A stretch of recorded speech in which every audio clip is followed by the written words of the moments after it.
आज मैं आप लोगों को शनि देव की कहानी सुनाता हूँ जिसमें आपकी शिव से भी मुलाकात होगी।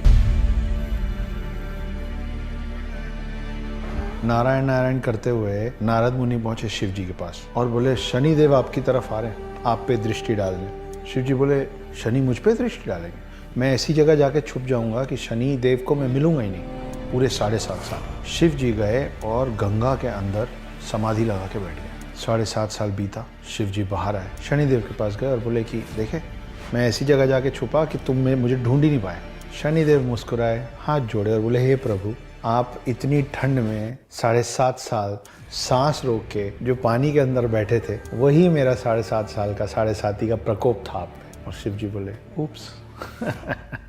तो ये एक कहानी है जहाँ पे आपको ये समझ में आता है कि शनि देव की दृष्टि से भगवान भी नहीं बच पाते। तो सबको एक एक शक्तियाँ दी हुई हैं और सबकी शक्तियाँ, जो जिसके पास जो शक्ति है वो उसमें सबसे ज़्यादा महारत है, और हर कोई दूसरे की शक्ति और दूसरे का असर है उसका सम्मान करता है। तो अब हमने एक शनि की कहानी आपको सुनाई जिसमें शिव जी भी थे। अब हम आपको एक शिव जी की कहानी सुनाते हैं, लेकिन वो शिव जी की कहानी कम और गणेश जी की कहानी ज़्यादा है। तो बाल रूप में एक बार गणेश और कार्तिक दोनों आपस में लड़ पड़े। छोटे छोटे थे। लड़ाई इस बात पे थी कि शक्तिशाली इन दोनों में से ज्यादा कौन है। कार्तिक का कहना था कि मैं ज्यादा शक्तिशाली हूँ, और गणेश जी का मानना था कि शक्ति में तो मेरी बराबरी कोई कर ही नहीं सकता। ये दोनों लड़ते लड़ते अपने माता पिता के पास पहुंचे, शिव जी और पार्वती। वो बैठे हुए थे दोनों, शिव जी और पार्वती जी अपनी जगह पे। जब उनको ये पता चला तो शिव जी और पार्वती जी ने बोला कि एक काम करो, दोनों जन अपने अपने वाहन पे बैठ के पृथ्वी की परिक्रमा लगाओ 3 बार। जो 3 बार परिक्रमा खत्म करके पहले हमारे पास पहुंचेगा वो इस बात पे जीत जाएगा। दोनों जन निकले। कार्तिक अपने मोर पे बैठ के तुरंत निकल गए। रह गए गणेश जी, जिनका वाहन है चूहा। मगर फिर एक कमाल की बात हुई कार्तिक के सफर में। कार्तिक जहां जाते पृथ्वी का भ्रमण करते हुए, परिक्रमा लगाते हुए, चूहे के पैर के निशान पहले से। पहले राउंड में चूहे के पैर के निशान, सेकेंड राउंड में चूहे का एक और पूरा परिक्रमा किया हुआ पैर का निशान। कार्तिक परेशान किया, रास्ते में तो कहीं दिख नहीं रहे, और एक चूहा और मोटू गणेश मुझसे और मेरे मोर से आगे कैसे चल रहा है। जब 3 परिक्रमा खत्म करके कार्तिक पहुंचे शिव और पार्वती के पास वापस, तो देखे गणेश जी बढ़िया अपने चूहे के साथ वहां बैठे हुए। तो कार्तिक ने पूछा, ये कैसे हुआ, तुम ये रेस कैसे जीत गए?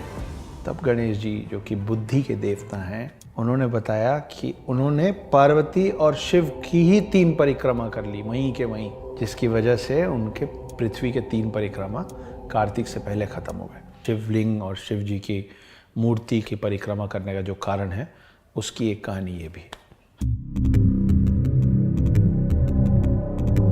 सांप, सर्प, ये तो बहुत देखा हम लोगों ने, पर पुराणों में इस बात की भी कहानी है कि पहली बार सर्प कहाँ से आए थे। तो एक कहानी है कि ऋषि कश्यप की पत्नियां थीं।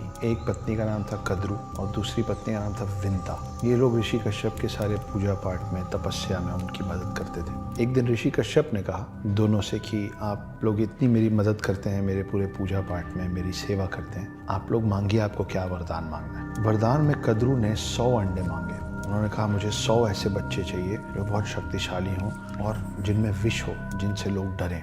कश्यप ने तथास्तु कह दिया। कद्रू को मिले 100 अंडे। उन सबको अलग अलग पोटलियों में रख दिया गया सेकने के लिए, ताकि वो हैच हो सकें, वो फूट सकें समय आने पे। अब बारी थी विंता की। विंता ने बोला कि मुझे भले कम बच्चे दीजिए, लेकिन कद्रू के बच्चों से ज्यादा शक्तिशाली बच्चे चाहिए। ऋषि कश्यप ने बोला तथास्तु। उनको मिले 2 बड़े अंडे। उन 2 बड़े अंडों को भी रख दिया गया सेकने के लिए, ताकि जब वक्त आए तो उसमें से एक पूरा बच्चा निकले। ये जो 100 अंडे थे छोटे छोटे, ये एक एक करके फूटने लगे। जब उनका वक्त आया, उसमें से अलग अलग नाग निकलना चालू किए। उसी में से एक नाग है वासुकी, जो शिव जी के गर्दन पे होता है। शेष नाग और जितने भी बड़े प्रतापी नागों का नाम हमारे पुराणों में है, सब कद्रू के बच्चे हैं।